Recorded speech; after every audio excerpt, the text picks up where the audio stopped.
Hey guys, Tyler here. Before we get into today's episode, I just wanted to apologize again for getting this episode out so late. What happened was that we did record a version of this episode a couple weeks ago, but then due to technical issues, Kit lost their audio, so we had to go back and re-record it. And personally, I think this version of the episode turned out a bit better in my opinion. But to make it up to you guys, we have a very special announcement at the end of this week's episode where we finally reveal the topic of our very first theme month coming in September. So you don't want to miss this episode.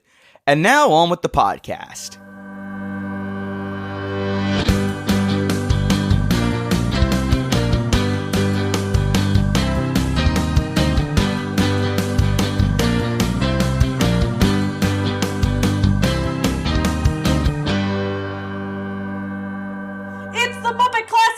Episode of Channel KRT with special guest star Matt LeVasseur.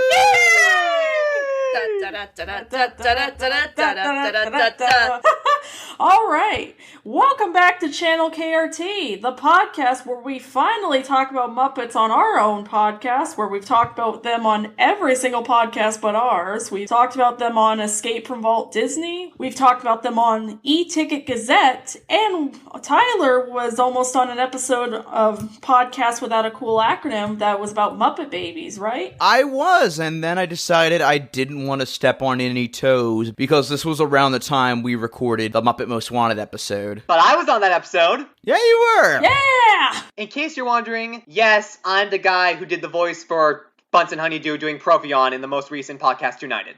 Yes! That was amazing. All right. Wait, guys. I gotta get that name. Gotta get that name. Gotta get that name. Gotta get that. Okay, it's back. It's Kate Quinn. Hi-ho, Tyler the Green here. My name is Randy Martin, and I am both a man and a Muppet. Woo! I live a painful existence. Please kill me. And my name is Matt LeVasseur, and I am a very manly Muppet. Hell yeah. But what if they weren't a man or a Muppet? Well, then wouldn't you just be God? You're right. God is a Muppet. Yeah, God is not a Muppet or a man, so... All right, so today we're taking a look at not just a really great movie, one of the best things we've ever covered on the podcast, Muppet Classic Theater. Damn straight. Let me ask you one thing. How often do you ever hear the phrase, this straight-to-VHS kids movie is one of the greatest things we've ever seen? Rarely, if ever. I mean, it's the Muppets, so it's like, that's an instant already win, but... And you gotta remember, too, this was after Jim Henson passed away, so this was a mere 3 years after that happened, and the Muppets are still hitting their stride at this point. I find it kind of hilarious that at the Walt Disney Company, after their guy died, they kind of just went into a spiral of just mediocre shit after mediocre shit because they were trying so hard to be like, what would Walt do? We're panicking. Then, in the Jim Henson Company, when their guy died, they just knew the fucking assignment right away. Meanwhile, we'd probably have a more coherent Disney takeover of the Muppets if Eisner hadn't kept pestering Brian Henson about Sesame Street. I just realized, I gotta wonder if the reason the Henson Company did so well even after their guy died was because, the puppeteers and producers and everything were more one-on-one and close to Jim than most of the people running the Walt Disney Corporation at the time of Walt's death were close to Walt. I mean, look at all the union strikes. It used to be that way at the Disney studios, but then after the animators strike, Walt turns into the fucking Karen manager. But on the plus side, Jim Henson never named names. You damn straight. Nor did he bust unions. He was a socialist as hell. Like, he literally created Fraggle Rock, so then this way to end the Soviet war, so... You know what? I am sure that Jim Henson is teabagging Walt Disney wherever they are right now. Yes! All right, so Matt, do you want to get into your history with this special? No thanks, I'm not hungry. So, I technically kind of sort of went into my history with the Muppets on the Podcast Without a Cool Acronym, so I'll just do a cheat sheet version. I specifically asked to talk about Muppet Classic Theater on this podcast with these wonderful people. Aww. Because this and Fraggle Rock were my two biggest introductions to the Muppets. Yeah, I mean, I watched Fraggle Rock in preschool, and I had Muppet Classic Theater at home and I must have watched the tape dozens of times. I mean, I even remember watching one of the old Winnie the Pooh tapes, one of the Storybook Classics tapes, and that had a promo for Muppet Classic Theater on it.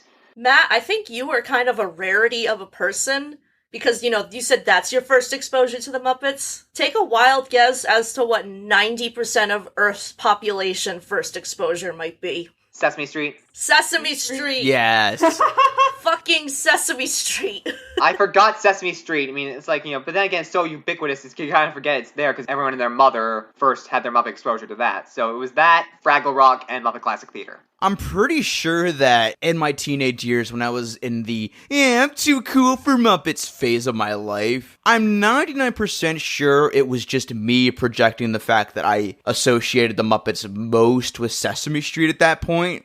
Yeah, that's fair. So I'm wondering also, because of Sesame Street's just impact, I wonder if anyone ever really truly outgrows it. I mean, first of all, we have the stereotype of, Cookie Monster Snapback and, Cookie Monster our Oscar the Grouch pajama pants girl, which is very much not child. And then, even at places like Spencer's, I see, Sesame Street wallets. There was a whole bunch of, Sesame Street stuff at Hot Topic, even in the early 2000s. It just sticks with you for the rest of your life. And that's probably why you kind of forget that it's a Muppets property, because it's just, so regular to you. Yeah, and then same with the Muppets in general, because, I actually kind of was the opposite of Tyler. As a kid, I was kind of on Sesame Street and Muppets, but then when I was 10 and I watched Muppets Christmas Carol and Follow That Bird for the first time, I got hooked, and throughout my teenage years, I began to just adore the Muppets, because both Muppets 2011 and Muppets 2014 came out when I was in high school, and I loved them both. And then I remember watching the Muppet Show on a now deleted site that may or may not have been kind of full of viruses. Mega upload, cough. Like I said, I kind of went into my history on both our Muppet Vision episode over on E-Ticket Gazette, as well as on the Great Muppet Caper and Muppets Most Wanted episodes of Escape from Walt Disney. Which, by the way, go listen to those. Hell yes. After you listen to this, of course, but... So as for this special, I actually only watched it for the first time about a couple of years ago, because I remember that it was one where I was kind of like, the Muppets did a bunch of fairy tales? That's kind of cool. I remember because there was a VHS promo for it on the Valentine's Day episode of Winnie the Pooh, and now it's out of print, so it's like, now we can only get it on VHS, so thank God for YouTube. Oh yeah, that's another thing too. This was distributed by Buena Vista Video, so this can be on Disney Plus if they want it to. Most importantly, if we campaign for it. I'm just saying, hashtag Muppets Classic Theater on Disney Plus. I'm telling you, we Muppet stans made Disney our bitch. We have. Yes. All we have to do is speak up and say, hey, why isn't this Muppets thing on Disney Plus? And Disney Plus will literally be like, oh, right, sorry, here you guys go.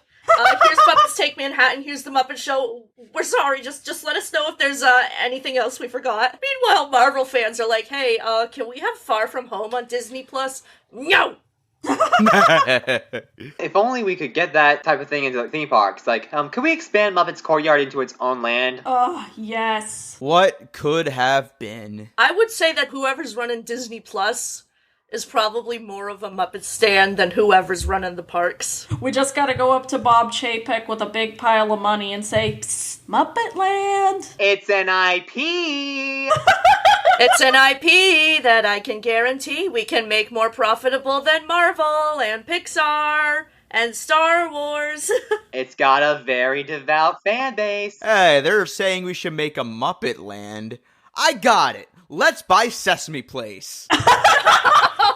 I mean, I guess it's better than SeaWorld. Eisner is vindicated. I don't know if I said this before, but the reason that we did not get Muppet Land, basically, is because the Disney company was too busy, harassing Jim for Sesame Street to end up truly buying it. It was just like, hey, Jim, can I get Sesame Street? No. Can I get Sesame Street? No. Can I get Sesame Street? No. Can I get Dies? Oh, shit. Alright. Muppet Classic Theater is a direct-to-video musical film featuring the Muppets. It was the first direct-to-video feature film in the Muppets franchise, and the only one Kermit Swamp Years don't interact.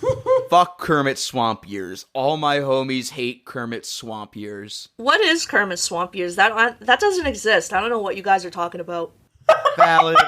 Don't leave me! I have abandonment issues! See ya! I mean, yeah, it's valid because Kermit Swamp Years doesn't exist. Everyone knows he was born on a swamp near Walt Disney World. This is canon. Exactly. Yeah. By the way, release that special on Disney Plus too, or we riot. So, does that mean Kermit has been to Discovery Island? Has Kermit been accidentally, sucked into the water pipes of River Country? Kermit's gonna be in that one creepypasta where Mickey takes off his head. Do you think Kermit thought the world was ending when they first tested the wave machine in Bay Lake in, the 70s? You know, a fascinating thing that we found on the poster is that, let me see if I can share my screen. Is it the one with Gonzo, Kermit, and Piggy dressed up like the Rumpelstiltskin characters? Oh yeah, and then meanwhile Rizzo's in a wizard's outfit. Yeah, which we never see him in the show. Yeah, which is weird, but... What a rip. Release the wizard Rizzo. Cut. Rizzo word? The Rizzard. The Rizzo of Izzo? California. One of the interesting things about this special is that, first of all, there's no humans in it whatsoever. I guess unless you count, apparently there was one scene where a puppeteer's head accidentally showed, but not really. That wasn't a head, that was just a moving rock. They're alive. So, there are actually two writers for this special. One of them is Jim Lewis, who actually has quite a bit of writing history for a lot of Muppets projects. He was the writer of Muppets Now, Muppets Tonight, and he also had a writing credit on Kermit's Swamp Years. Also, no fucking escape. He had a role on Barney. Oh, God, who was he on Barney? Oh, he was the writer on Barney, I meant to say. Oh, okay. Oh, and by the way, I just want to point out something about Jim Lewis. I was on one of those Muppet blogs reading whatever I could about Muppet Classic Theater, and one particular blog had this quote from Mr. Lewis. My personal favorite among my own projects is Muppet Classic Theater, which I co-wrote with Bill Prady. It was done relatively soon after Jim's passing, and it was in many ways a regathering of the clan. It was fun. Plus, it's just silly, with no great message. I'm fond of it, and hope it sees the light of DVD someday. It really is, yeah. That's a really sweet thing to say about it. And the other writer, as you may have heard, is Bill Prady, who has a complicated legacy in the Muppets fandom. Because on one hand, the guy is the sole writer of Muppet Vision 3D, and so he's responsible for... Yes, it's a glorious 3-hour finale. You got a minute and a half! And he was also responsible for Muppets ABC, but he's also responsible for a little show called Big Bang Theory. Yeah. Thank you, Big Bang Theory, for making me prove that yes, there is something worse than an ableist slur that someone can say to me when I have autism. Thank you, Big Bang Theory, for showing us that there are indeed worse TV nerds than Urkel. Oh, absolutely. Somehow. In all seriousness, as complicated feelings I have about Bill Prady, as a writer, he seems like a decent person at the least. And I primarily blame Chuck Lorre for Big Bang Theory, but you get me. Lowest common denominator, thy name is Chuck Lorre. Credit where credit is due. He did a really good job on this special as well. He had a really good writing style that really played well into the Muppets, and one interesting thing about this special is that it feels like kind of one of the last bits of, I don't know how to say this, how Jim would have wrote a Muppet special, because it has a lot of that same humor, and it's not that it doesn't have any pop culture references, but it feels more timeless. I don't know if it's the best Muppets movie ever made, but I still really love it, and it just because it's so hard to rank in general. It's up there for what it's worth. The Muppet movies in general are hard to rank. It's just amazing that not a lot of people remember this special, because I actually didn't even know it existed until our friend Marissa showed it to us, and God, I am so glad she did.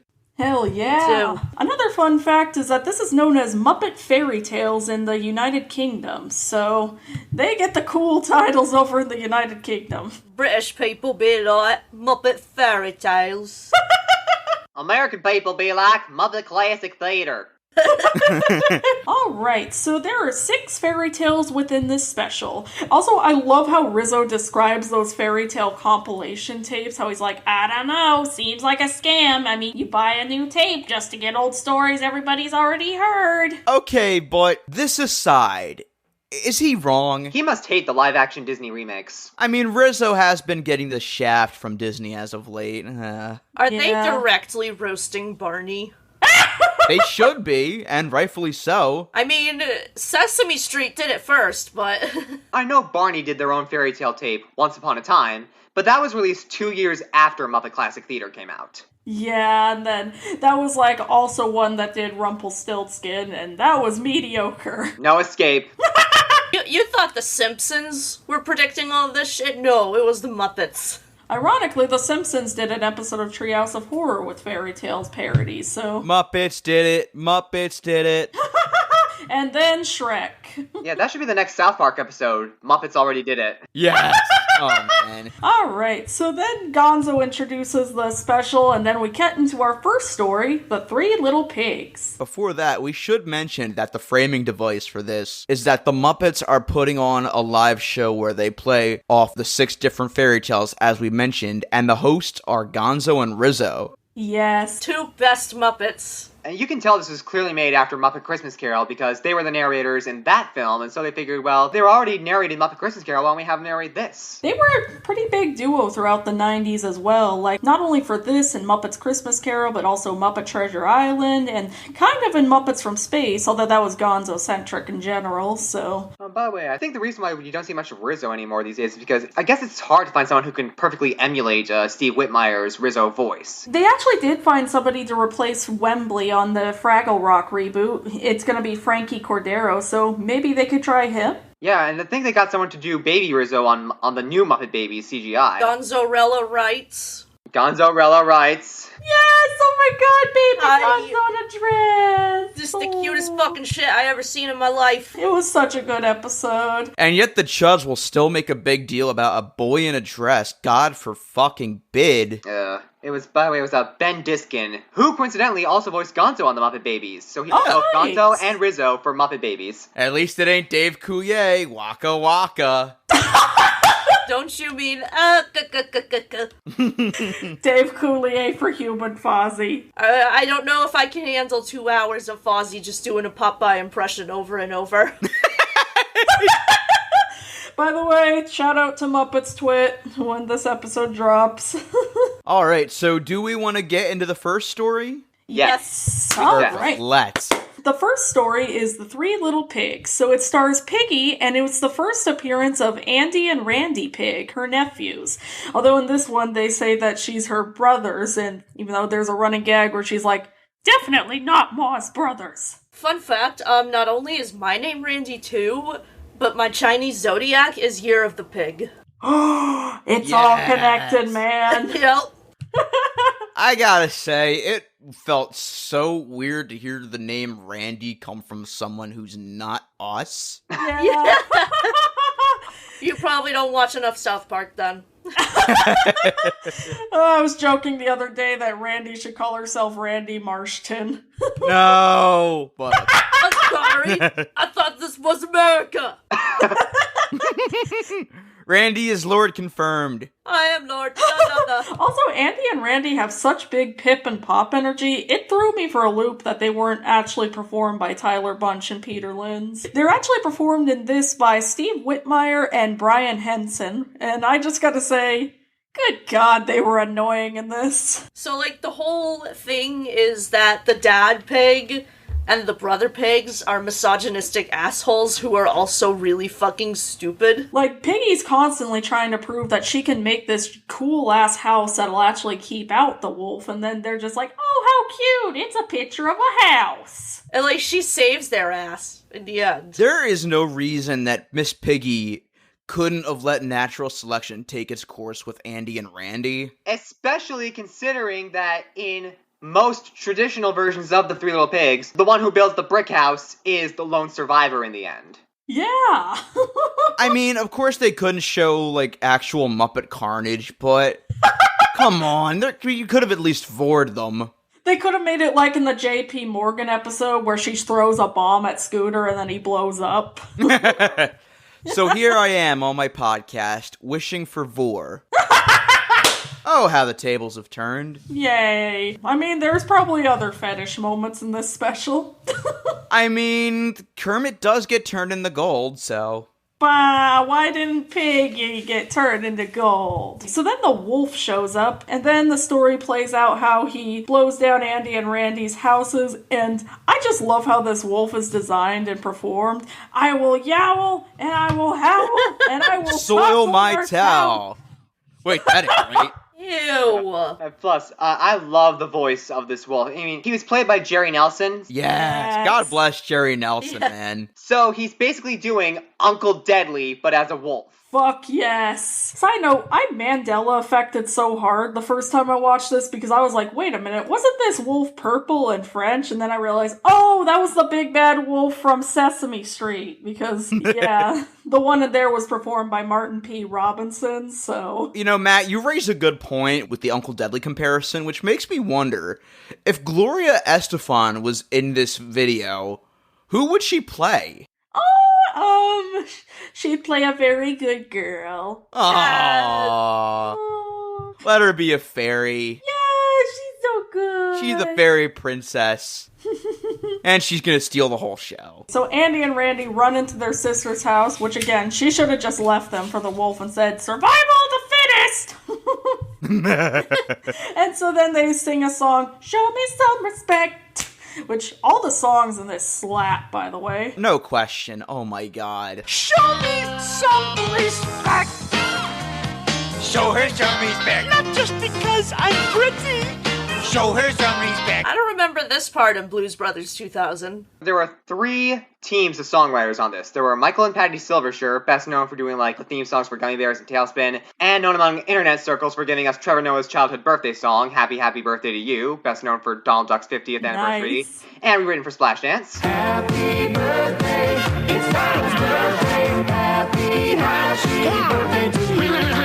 Hey, Little Mermaid's Island. This is how you utilize multiple songwriters for a Muppet property. Yes! Oh, by the way, speaking of the, Donald Duck birthday song from the 1984 birthday parade, some of you may recall a video I posted on Twitter of Dick Van Dyke wishing Donald a happy birthday, and then Donald says, "Thanks, Dick." And it makes I don't know if it's funny for anyone else, it just makes me laugh my ass off every time. And that was the last performance of Clarence Nash, too. Wow, one of the last things Clarence Nash said as Donald Duck was, "Thanks, Dick." Speaking of Little Mermaid's Island, the Silvershires also did a few songs for Little Mermaid, because they did In Harmony for the TV series, as immortalized on the Friend Like Me sing-along tape, and they also did the song score for the Little Mermaid 2 Return to the Sea. Oh. Nice. Piggy's crazy sister. Piggy's sexist brothers! There's 2 more songwriters credited, at least 3 more. There's a team of Philip Balsam and Dennis Lee, who are most famous for doing the songs for Fraggle Rock.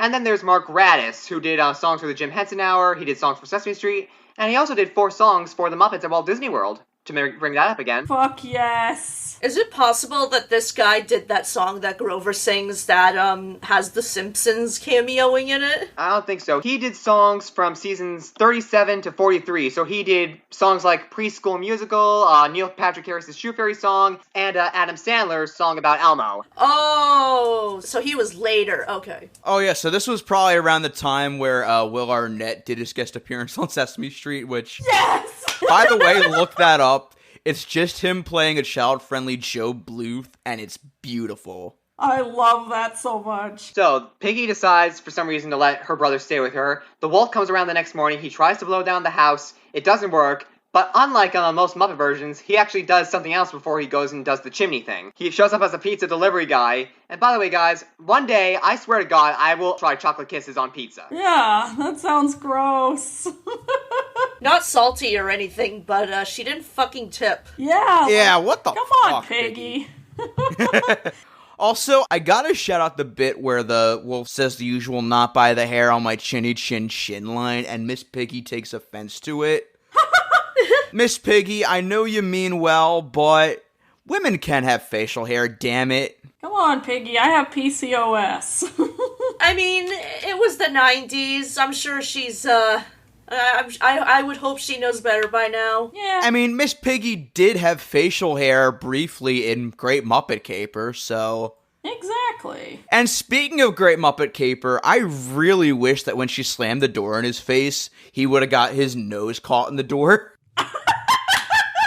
Miss Piggy would have absolutely learned by now because she is an ally. Yeah. She is like a real LGBTQ ally. Also, it's implied that she kills the wolf at the end because when he tries the Santa trick... Which they fall for, by the way. And Piggy's like, it's the middle of summer. Wait, I love that joke. Think. Christmas is in December. Uh-huh. And this is the middle of summer. He's early! He's early! Also, when one of the pigs asks if Santa's coming back, I really wanted Miss Piggy to say, "Oh, of course he will! There's some of him over there, and over there as well!" Can I make the obligatory, you'll only notice if you watch the previous episodes reference? Please, yes. Ew, it's a dead wolf! Miss Piggy's exact words. Huzzah! When are she and Al gonna collaborate already? Fuck Yes. We move on to the classic fable of King Midas. Also, yuck! I don't want popcorn a rat's been sitting in. He's King Midas with a curse. One thing I like about this King Midas is, in the original story, King Midas was the greedy one. But it's really hard to make Kermit come off as greedy, so they add Miss Piggy into the story as his queen, and she's the greedy one. Yeah, I mean, it's not entirely impossible to make Kermit unlikable, spoiler for the next story, but... I mean, he was gonna kill the satyr just for sitting in flowers, so he's a little bit of a dick in this story. Ma, you're all green! Oh yeah, that's another thing too, is that there's a running gag where Gonzo keeps running in and out of the narrator role just because he has all these roles he has to do, and he literally admits in the Rumpelstiltskin bit that he's being typecast. Which, yeah, I can see why. Gonzo basically becomes the Eddie Murphy of his own story, where he has to play all these roles. Oh great, now we're gonna get Gonzo as Jim Evers. Thanks, Kit. No! I mean, he is gonna be the main character, so... So then Piggy ends up wishing for Kermit to get the golden touch, and so then it cuts to them turning most of the town's stuff into gold, which... How the gold touch works is confusing as hell, because... You see Kermit clearly touching stuff. Like, wouldn't the chair turn the gold? And that's another thing, too. If he's sleeping with Piggy, and make no mistake, it's hard not to touch someone when you're sleeping in the same bed. How did she not turn to gold? Even if they, like, totally stayed celibate the whole time. Maybe they sleep in separate beds like Lucy and Ricky. True, true. I mean, do Muppets stay celibate? Don't answer that, don't answer that. Do Muppets have genitalia? I bet I won't regret Googling that at all. Although then again, how does Robin exist? Because Kermit has a sister, so... Keep in mind, frogs can just change sex whenever they want. Trans frogs, trans frogs. They're turning the frickin' frogs trans! Also, I gotta say, the jump cuts for when they turn the regular props into gold are actually pretty well done, especially considering that they're working with Muppets, and I can't imagine how hard it is to coordinate everything to have it in the same place. And plus, I love how Miss Piggy lampshades if the golden touch comes with a ripple effect. Yeah. And I also fucking love the gags where she's having to try to make Kermit move around. It's just so funny seeing her having to wave the statue. You know, it just hit me. Somebody probably has that gold Kermit statue in their living room, and I envy that person greatly. Same. And then we get him a bit where, like, you know, Miss Piggy turns to other people in the kingdom for help to get Midas in touch, but they are no help and they're just there for doing stupid puns. Yeah, because the first one brings Varnish, the royal doctor, because he says he can't help him, but he can give him a nice shine. And then there's the royal jeweler who offers Piggy a price. And then it ends with the royal jester making a joke about Kermit's favorite vegetable, which, say it with me, guys, 24 carats. That should have been Fozzie, too. Right? That joke was so horrible that Piggy just straight up picks up Kermit's frozen gold body, and smacks the jester with it. She probably paralyzed him, and frankly, good for her. Also, when Gonzo does meet up with her again, when he's like, well, hey, you'll get a world-class paperweight, I was like, great, cue all the Marvel fans complaining like they did when the Stones were referred to as paperweights in Loki. Wait, that was a thing? Yeah, some people got all mad, like, oh, so now these stones just aren't important? It's like, yeah, because they're literal gods. Yeah, because we already took care of the guy who made the Befret. Yeah. So anyways, the satyr convinces Queen Mice to renounce her goal so that it's the only way that she can bring Kermit back. But then they get back and Kermit decides, you can have another wish, Your Majesty. And he's like, oh boy, can I wish for peace on Earth now? And Piggy's like, no, we're wishing for a slice-o-matic.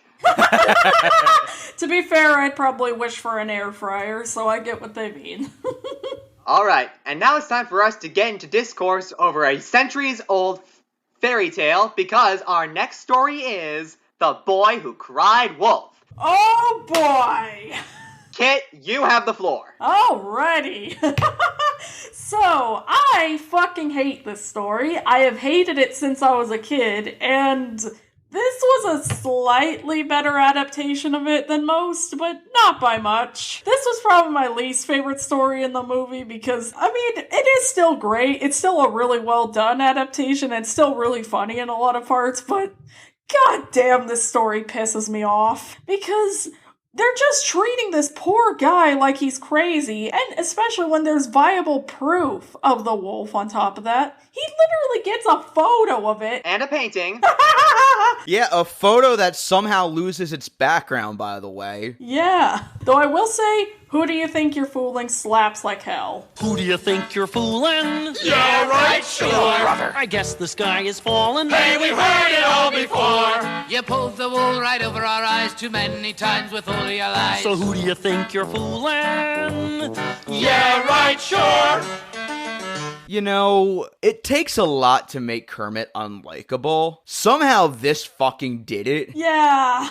How? How do you accomplish that? At least he's simply playing a character, it's not the real dude. Yeah, that's true. Plus, I just want to point something out. In the original story that Aesop told, the boy who cried wolf just for shits and giggles, because he was a little hellion. But in this version, Gonzo, who plays the boy who cried wolf, he and his sheep have this bad habit of overreacting, and that's what gets him into trouble. Because the townspeople think he's just overreacting again. Gonzo in this at least means well. Like, yeah, he is confused, but he actually wants to keep the townspeople safe. So it makes it even more enraging that they just keep blowing him off and treating him like shit. Until the very end, when it turns out he was right all along. By the way, I was wondering, like, there's the exchange they do the first two times he overreacts, where, they're like, Mr. Mayor, what are we gonna do? A place that isn't safe! You want to do something, we pay our taxes! Why do I feel that exact conversation has happened at this country at some point in our lives? Oh, yes. Yeah. Too many times. These townsfolk are basically conservative anyway. Although I did think of a good way to handle a Boy Who Cried Wolf story. A Boy Who Cried Wolf story about voter fraud. Yes! Who do you think you're fooling has never been more timelessly relevant. Yeah. Also, I'm probably getting this wrong, but was Kermit's mayor outfit the same one he was wearing in the Muppet Christmas Carol? Kinda. I remember it being a little bit of a lighter color in Muppet's Christmas Carol, plus he had a vest in Muppet's Christmas Carol and no cape. His coat was open, and his coat in Christmas Carol was buttoned, and it was gray instead of wine red. And also, it's the sheep's fault at one point why Gonzo overreacts, because one of them decides to drink the soapy water that he's washing his socks in, and then just spits a little bit on Gonzo, and he's like, tidal wave, tidal wave, tidal wave! Yeah, if we should be making anybody a pariah out of this situation, it should be the fucking sheep. They're the enablers! And plus, they actually try to weasel their way out of the story when it looks like all is lost. Yeah, these sheep are fucking assholes, man. Also, as much as I hate the sheep, part of me just really wanted this to end with them and the wolf mauling the townsfolk. So that when Kermit comes to Gonzo, he can break out into a karmic verse of Who Do You Think You're Fooling? That would make the song even better. And yes, it is a fucking banger, by the way. Before we get into the rest of that, I just want to say, like, one of my favorite lines in this whole story is, like, the opening one. Once upon a time, there was a young shepherd who, in addition to missing his kill, Rizzo! That was brilliant. I love the workarounds. I do really love the big twist at the end of this one. Goat Ex Machina. Yes! Yeah. Cousin Norman, who's a really big sheep, and then he just suffocates the wolf. In this house, we stand Cousin Norman. Yes. Fuck yeah. They conquer the wolf. The townspeople are like, yeah, we're sorry. We misjudged you. Here's a medal that we'll give you. You were heroic. You cried wolf when there was an actual wolf. It's all water under the bridge now, right? And then he just fucking bitch slaps Kermit with the medal. At least they took the time to engrave the medal in Gonzo's image. True. Thankfully, true. yeah. Before we get into a bit I'm sure we're all gonna love talking about, if you're watching this in the United Kingdom, you're probably aware that this is where the first half of the video ends, because Gonzo and Rizzo do sign off while the townsfolk are dancing, and then they bring down the curtain, they roll the credits, and then they do another opening sequence, and go straight into Rumpelstiltskin. But here in America, we get a little intermission. I fucking love the transition bit, too, where Gonzo starts overreacting again. Don't worry, Rizzo, I will never overreact again. I learned my lesson. Good! Now, ladies and gentlemen, we're gonna take a brief intermission. Wait, intermission? You never said we were gonna have an intermission! What are we gonna do? Gonzo, will you stop that? I just fucking love when Rizzo yells. It's so funny. By the way, it's physically impossible for a human being to go to the bathroom in just 30 seconds. Right? That was a lazy-ass intermission. Let me tell you something. When Star Wars The Last Jedi came out, and I went to see it with my mom, I made the mistake of having a pomegranate margarita at the lobby bar before seeing this movie I was so hyped to see. Oh, no. And it was when Rey first sees Luke. And I remember now, the scene I missed was the one where he drinks the, creature milk. So maybe that was for the better, but I ended up having to pee. I held it as long as I could, and then I was like, I can't, and I'm gonna tell you right now, it is absolutely possible to go to the bathroom in 30 seconds. With hand washing included, I'm not gross. Good. So then it cuts back to after the intermission. Gonzo's still freaking out and Rizzo slaps him or something and is like, okay, I'm good. It's a bit they're gonna reprise the Rumpelstiltskin story. Speaking of which, Rumpelstiltskin, and I love the opening between Kermit and the advisor. Can you get rid of this echo? It's depressing. And speaking of pig misogyny, Hey! The fucking dad comes back. Miss Piggy's dad ain't shit. yeah, the fucking dad comes back and he's also physically abusive. It's his fucking fault that she ends up in this situation to begin with, so why the fuck didn't he go to the dungeon? Well, then again, this is kind of in line with the original story, because the Miller in that story was just as much of a dick as the pig Miller is here. True. And by the way, can I just mention, so King Kermit here, he's like, I'm feeling lonely. I should get married, but I don't want to marry anyone. I want to marry someone who is special. So you have all these people coming up with outlandish claims. And by the way, is the girl who can gargle Beethoven's Fifth supposed to be a reference to that episode of the Muppet Show where they had the Scotsman who could gargle Summertime? Probably, yeah, I could see that.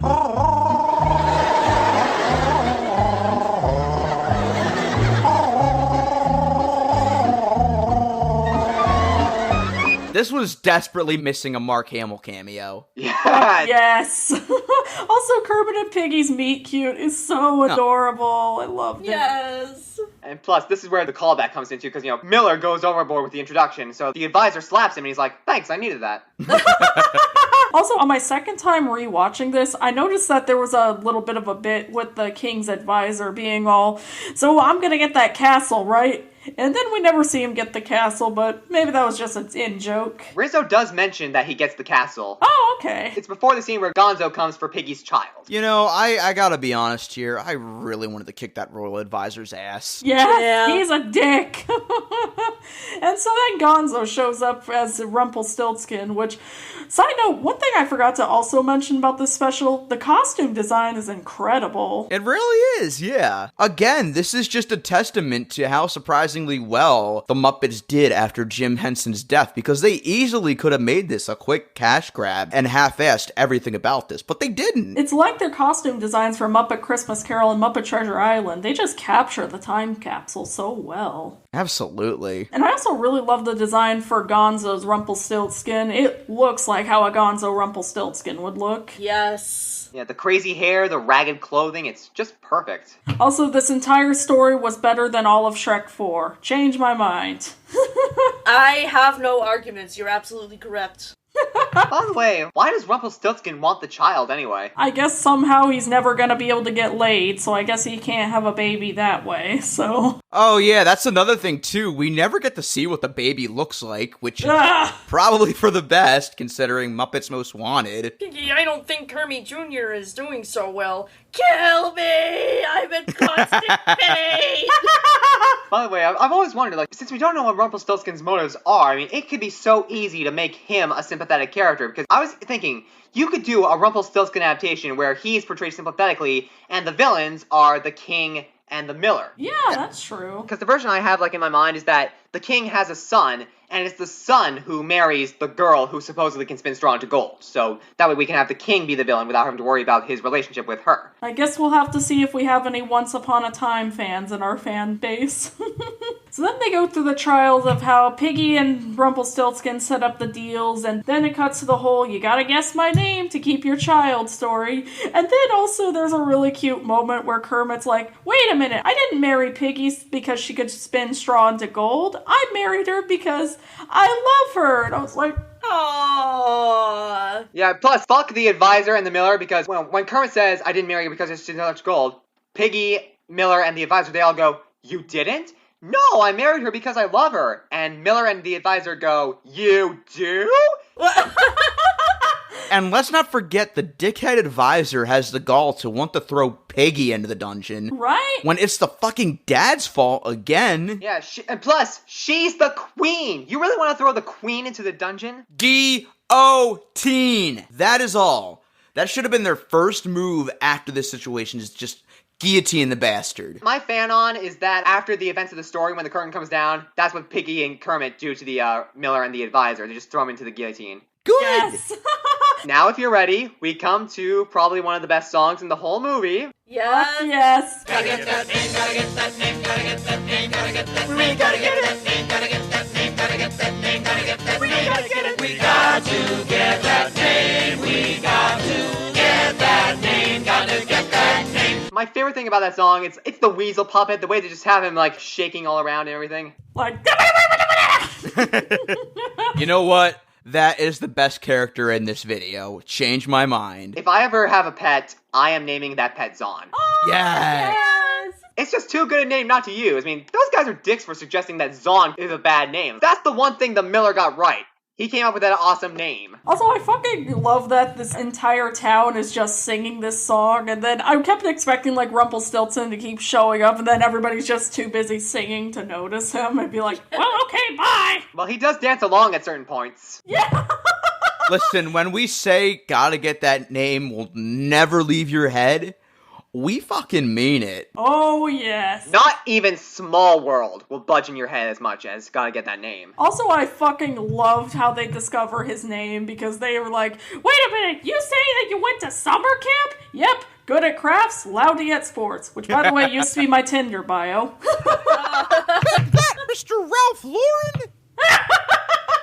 It's so much better than how they resolve it in the original story, because in the original story, the queen just sends out her pages to ride through the land to see if they can find anything, and the night before, the third day, one page comes back and he's like, hey, I was just wandering through this forest and I heard this weird little man sing a song about how his name is Rumpelstiltskin or something, so maybe that'll help you out.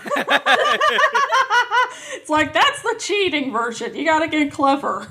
Yeah, and plus, I love how in character Gonzo gets at the end of the story. He is so angry about being found out, he tries to bring down the curtain himself. And you know what that leads to? Muppet yeeting! Woo! And you know what? After Little Mermaid's Island, it just felt so good to see that. That was some good Muppet anarchy at its finest. Imagine trading all your life to be a Jim Henson company level puppeteer, and then it turns out the funniest thing you can do is just throw the damn thing. Exactly, yes. Alright, so then it cuts to our next story, which Rizzo's finally in, which also, Matt, do you want to cue the line? Look, Gonzo, I'm in this story. Could you tell it for them? No thanks, I'm not hungry. That's brilliantly stupid and I love it. So Fozzie's finally in a story. So this is the Emperor's New Clothes, which By the way, I did not realize was a completely different story from The Emperor's New Groove for years, because I was so confused why there was no llama turning in the original. You know what The Emperor's New Groove was missing? It was missing a scene where Cusco was just bouncing on one foot with shoes on his ears going, pop, pop, pop, pop, pop, pop, pop. I also fucking love Rizzo's scams, like, do I know you, sir? Yeah, you're dating my sister.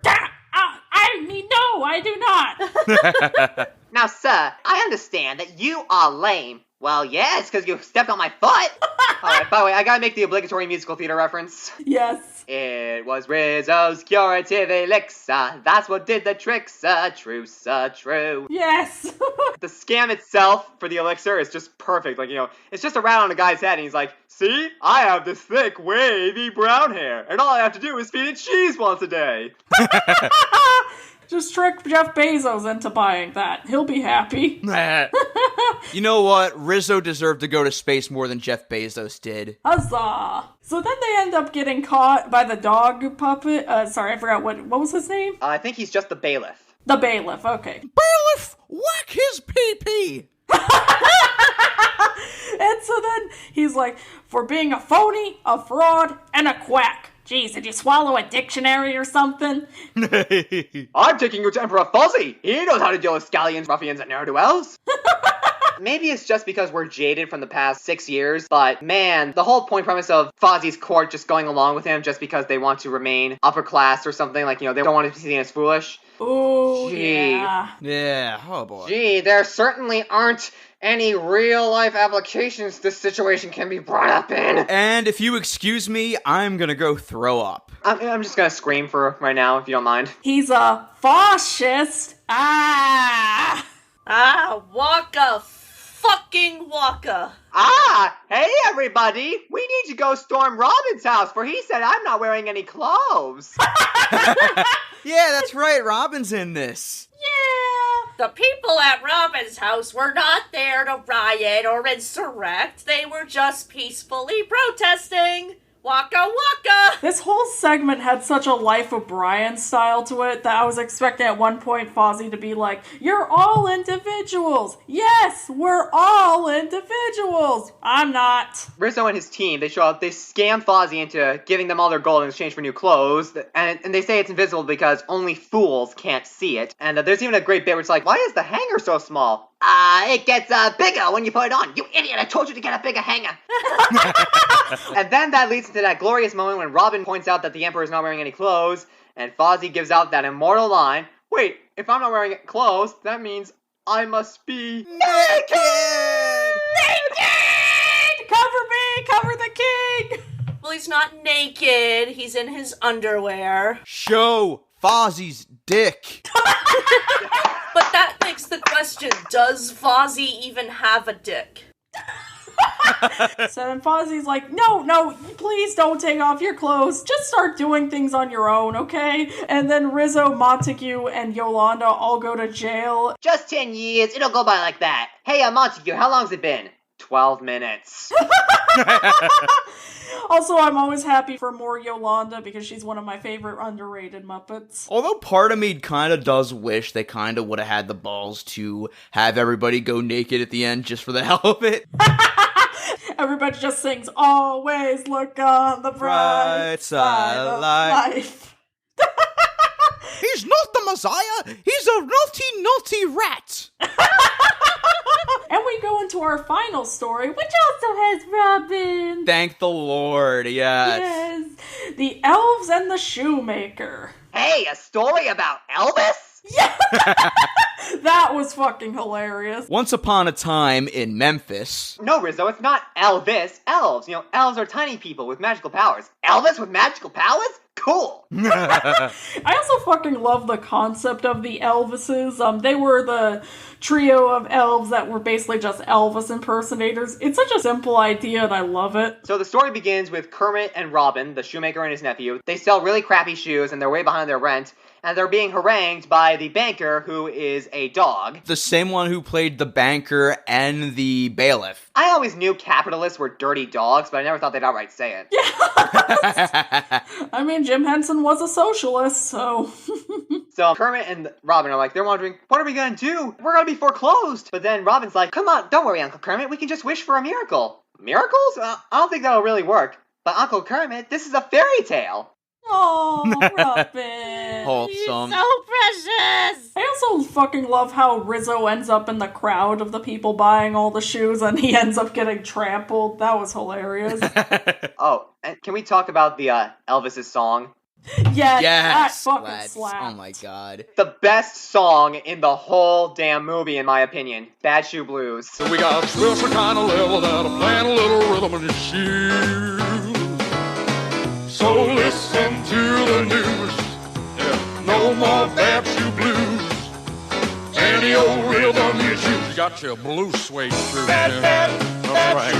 I absolutely thought it was hilarious replacing Elves with Elvis. Yes. Because I am so easy to pander to when it comes to comedy. You see, if you just replace one letter, it's just instant comedy, you know? Go ahead, jingle your keys in front of my face.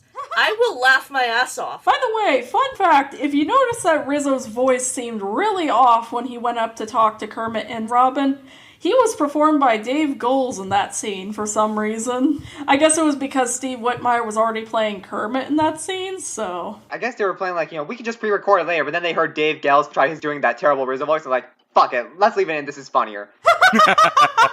And plus, I love the bit in the aftermath of the second successful day after the elves make them their shoes, and it's like, with the help of these elves, we're finally able to make shoes that aren't ugly! And then he and Robin both do the yay together! That was Yes! Oh my precious. God. It's the cutest motherfucking shit I ever seen in my goddamn life. I want to squeeze it! I probably would have ended on either Rumpelstiltskin or the Emperor's New Clothes, but this was still a really good note to go out It on. really was. It wasn't really going out with a bang, but more so just going out lightly. And plus, the ending is just perfect. In the aftermath of like the sexual, Kermit and Robin are like, well, we should do something to thank these elves for all their help with us. And then Rizzo comes in and he gives them the idea to give them white sequin jumpsuits. Yes. And then the Elvises get a job in Vegas. Yes. As they Perfect. should. I just realized, by the way, there are regularly conventions that are just Elvis impersonator conventions. So, we could legitimately do a live-action remake of this. Oh gosh. Just because we can doesn't mean we should. But it would be so funny! I just want to make a video of me handing out flyers to various Elvis impersonators as I go through Vegas, like, here you go, Muppet Remake. Here you go, Muppet Remake, give me a call. So like last time, do we want to do another quick ranking of the stories, our own personal rankings, or? For stories, I think the stories are number 1 is The Elves and the Shoemaker. That's easily the best. Second best, Rumpelstiltskin. Third best, Three Little Pigs. Fourth best, Emperor's New Clothes. Fifth best, King Midas. And all the way in dead last, Boy Who Cried Wolf. And for the songs, the absolute best, hands down, is Bad Shoe Blues. Yes. Then second best is Gotta Get That Name. Third best is Show Me Some Respect. Fourth best, Who Do You Think You're Fooling? Fifth best, Nothing's Too Good For You.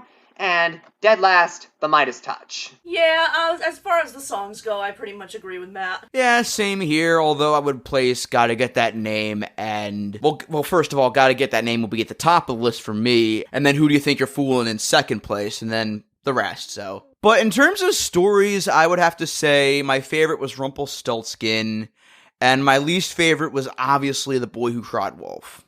Yes. My favorite was definitely a tie between Rumpelstiltskin and the Emperor's New Clothes, and least favorite was probably Boy Who Cried Wolf, obviously, but the fact that even the least of the rankings is still really damn good honestly shows all you need to know about this special. By the way, for songs, I guess my favorite would probably be Nothing's Too Good For You, and last would be King Midas. It's just such a terrific little movie. Like, it may not be super deep, but that's honestly what makes it work so well. It's just pure good Muppet anarchy. Exactly, and you know what? We don't even have to say it. We're keeping the tapes. Hardcore key. Yes. Yes. How about this? Instead of donate it to the thrift store, We're donating this tape to the fucking Smithsonian. Yes! Honestly, not only is this getting a hard keep from me, this is my favorite thing we've ever covered on the podcast so far, because we've covered a lot of great stuff, from Clown TV to Bear in the Big Blue House to Big Comfy Couch, but this is just such a special category all its own, and maybe it's just my hardcore Muppets hyperfixation talking at the moment, but god damn, I'm so glad it exists, and I really hope it comes to Disney Plus someday. It kind of sucks that this was made in the era where they kind of had to retire a lot of Muppets after Jim Henson and Richard Hunt passed away, because it would have been really fun for them to play around. Like, I would have loved to see a story with Rolf or the Electric Mayhem or Scooter. The Electric Mayhem should have been the Pit Band. Right? They should have, yeah. My only complaint is that there was not enough Fozzie. Yeah, I love it. More naked Fozzie. So yeah, thank you so much for joining us, Matt. Yes, this was great. I believe you're the first returning guest to Channel KRT. Welcome. Aside from the pre-recorded theme month. Is there anything you want to plug? Again, I've said this before, but I don't really use Twitter all that much. I just retweet stuff, and I just mainly use it to interact with people like these. Aww. Aw. Thank you. But if you want to hear more of my voice, Channel KRT was the very first podcast I was on. Kit mentioned this. I was on the episode where we talked about Bear in the Big Blue House.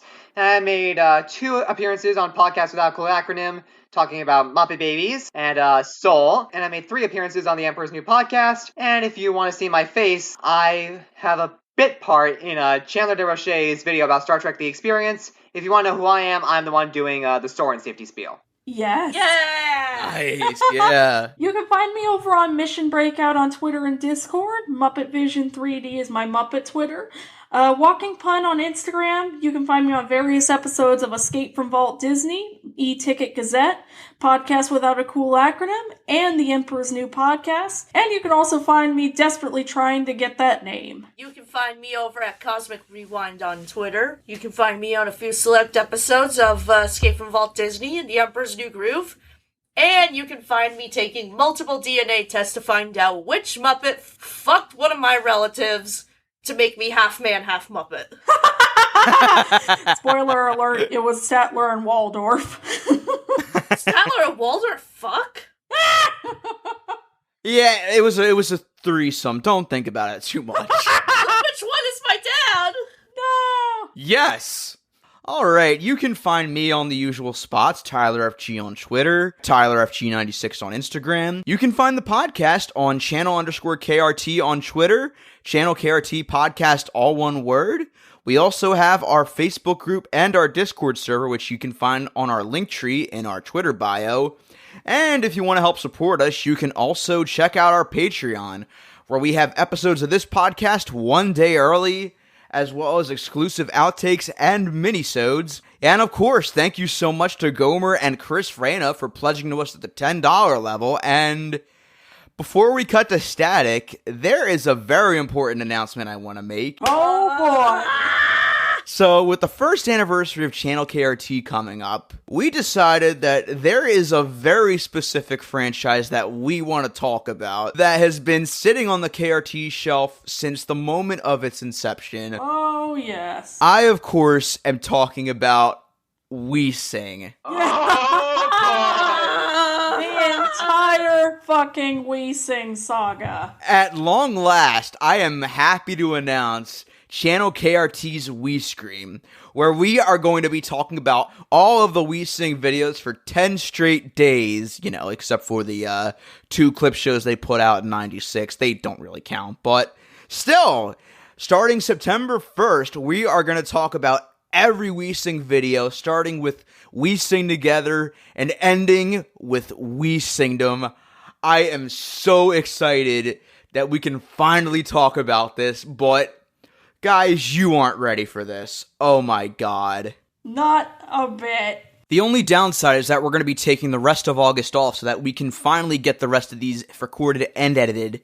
So we are very sorry for any inconvenience there, but we promise you this is going to be very much worth the wait. Fuck yes. But regardless, it's going to be so worth it. Oh my god. Fuck yes. Alright, Channel KRT. Cut to static. Ladies and gentlemen, the elves have left the building. Woo! Ba-da-ba-ba-da-ba.